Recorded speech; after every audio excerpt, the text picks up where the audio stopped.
Hello guys, આજના મારા mini બ્લોગમાં તમારું હાર્દિક હાર્દિક સ્વાગત છે. તો હું જઈ રહ્યો હતો જસદણ તાર ફેન્સિંગનું કામ કરવા માટે.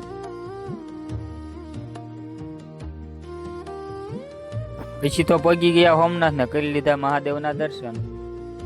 સવારમાં પી લીધી હતી ચા. તો મિત્રો આજે થોડું ઘણું કામ બાકી રહ્યું હતું એટલે અમે આવી ગયા હતા જસદણની સીમમાં તાર ફેન્સિંગનું કામે. તો ખાલી નટું વાસવાનું બાકી છે. બાકીનું કામ તમામ પૂરું થઈ ગયું હતું. એની થોડા ઘણા પીડિયા બાકી છે.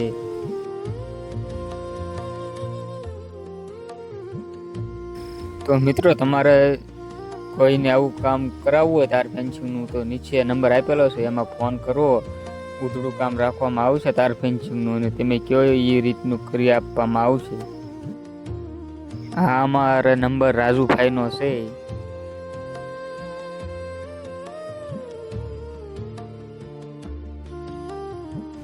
તો અહીંયા 7-8 પીઠિયામાં તાર બાંધવાનો બાકી હતો અને બાકીની નટું વાસવાની હતી. બાકીનું કામ આજનું તમામ પૂરું થઈ ગયું છે. આજે છેલ્લો દિવસ હતો. તો તમે જોઈ શકો છો 22 વીઘામાં કામ રાખેલ હતું. તમામ પૂરું થઈ ગયું છે. ચારે છેડા દેખાય છે, જોઈ શકો છો.